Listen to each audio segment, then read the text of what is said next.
You know, I want to talk to us today about something that's vitally important.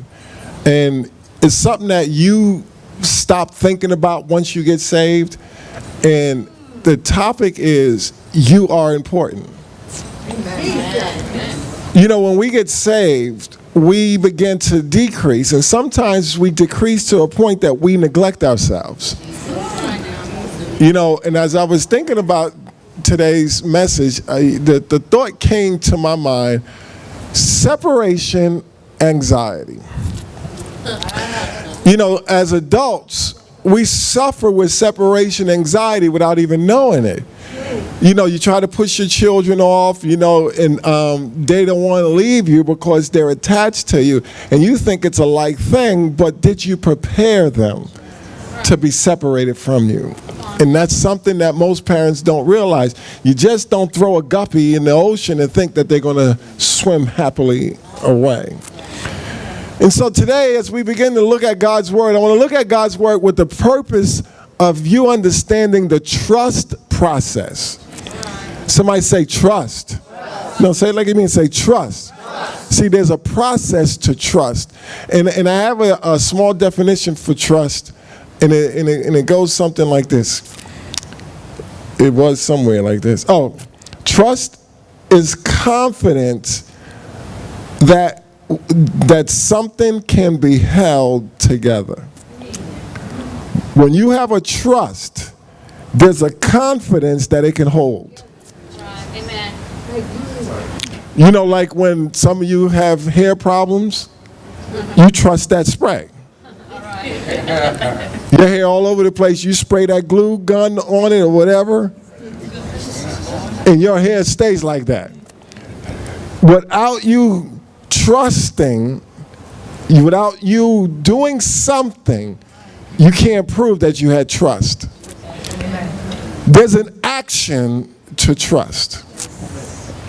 Trust is earned, but the one that now trusts performs in a certain way. In other words, I am now going to show that I trust. And trust is not a human, it's not natural for human beings. Because we're born in sin, we do not trust. You know, that's why your child screams when they're hungry. They don't trust that you're going to just come feed them. And when you have a lot of money, you put your money in a trust fund. When you have a regular amount of money, you just put it in the bank. See, when you have a trust fund, you know that they're going to watch over that money in a certain way so that you can plan where you want to send it if you're not around. That's why most people have checking accounts and they be bouncing. Not most people, but sometimes people don't realize, put your money in the right place where they're watching over it. And see, and even in our lives, God's watching over us to help us learn to trust.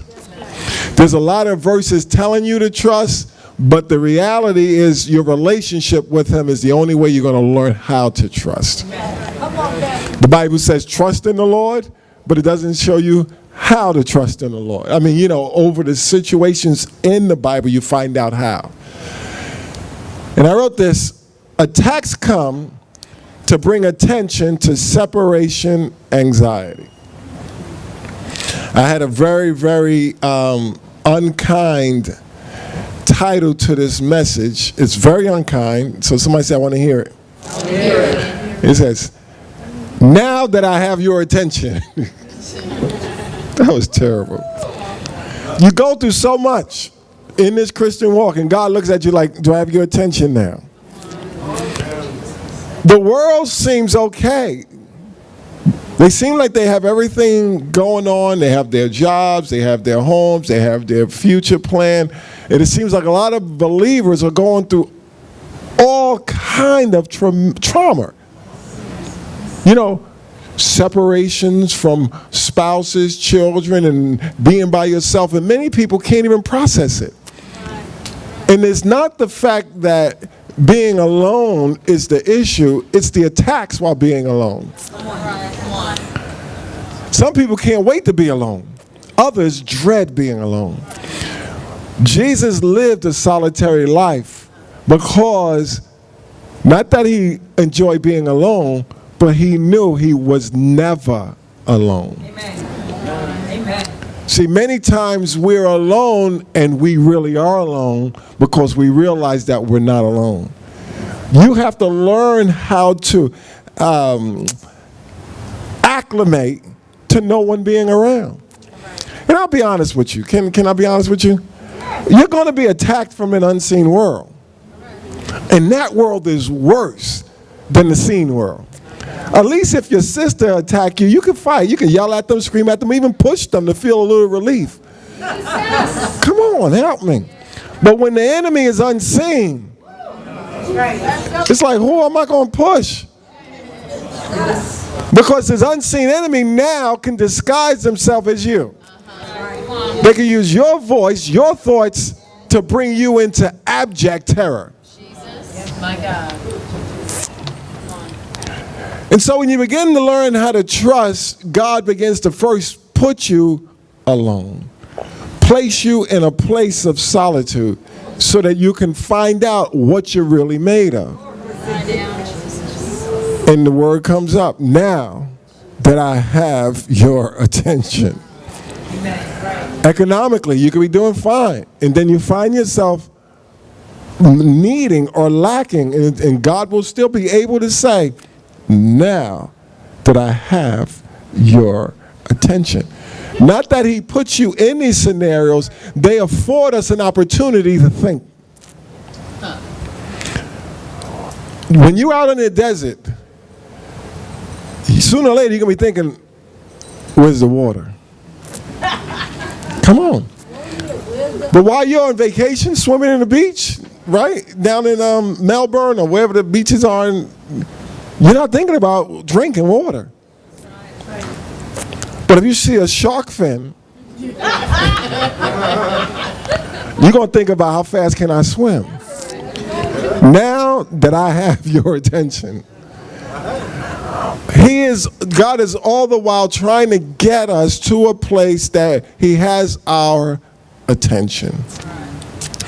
And as believers, we get tricked and trapped in thinking that we are not responsible for our attention.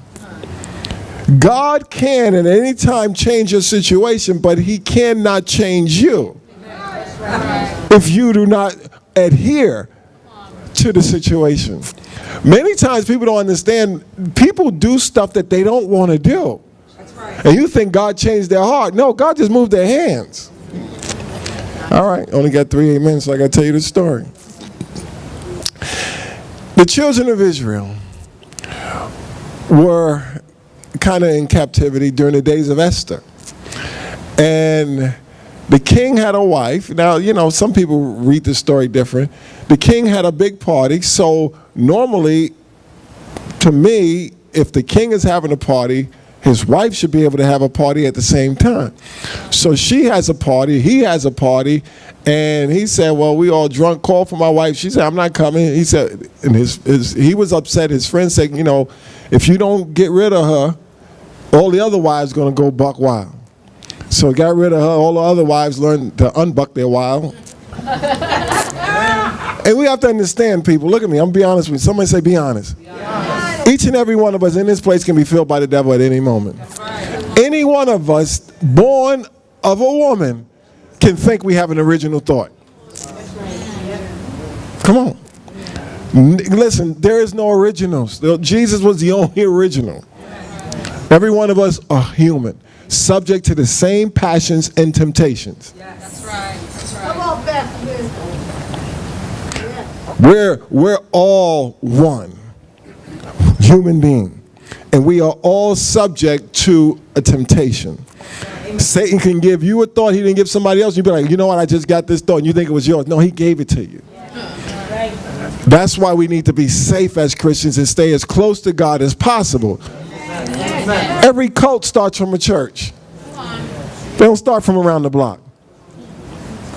Satan knows who is susceptible to his thoughts. Y'all still here? So Esther, so the king, they tell him, you know what? get you a new wife. So he had all these women all over the place sleeping with him. It's crazy. Forgive me for belaboring this point, just so you get an idea how crazy it was. These women must have been so stank. They must have been dirty girls. The whole place was full of filthy women, because it took them 6 months to get their flesh purified. You ever read that? How unclean must they have been? See, that's just a sign you can't clean this flesh. Get you some ivory soap and that's it. No, you never read the story? 6 months taking this type of bath, 6 months and this, and then he sleep with them and say, nah, you reject it. But that's not the story I want to get at. Now watch this. So now, the king,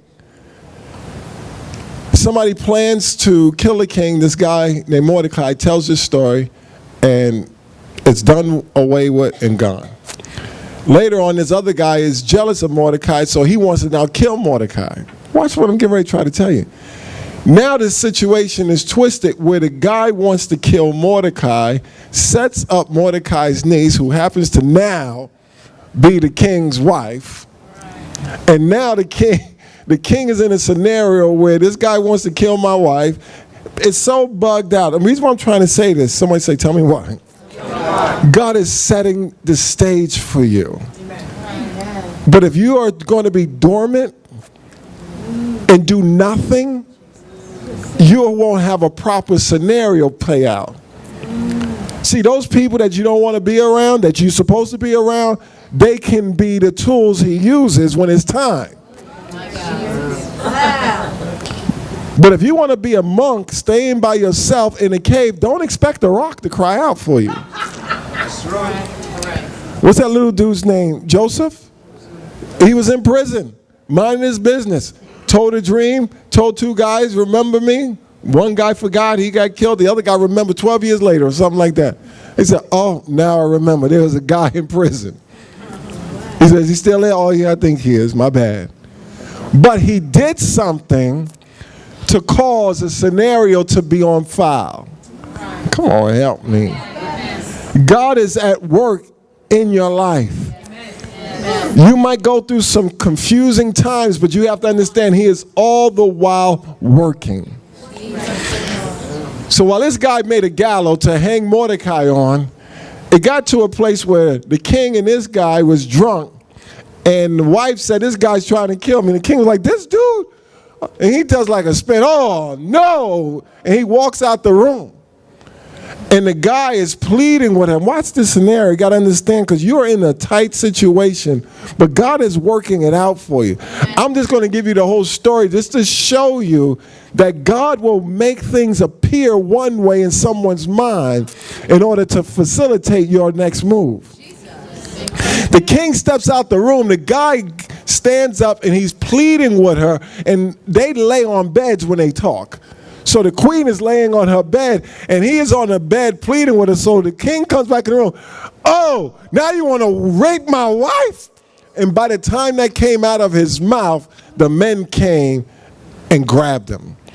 And then one of his men said, there's gallows that he had set up to kill your friend Mordecai. Let him be hung on it. They said, hang him. The reason what I'm trying to tell you is there's situations that people set up for you, they're going to get hung on them.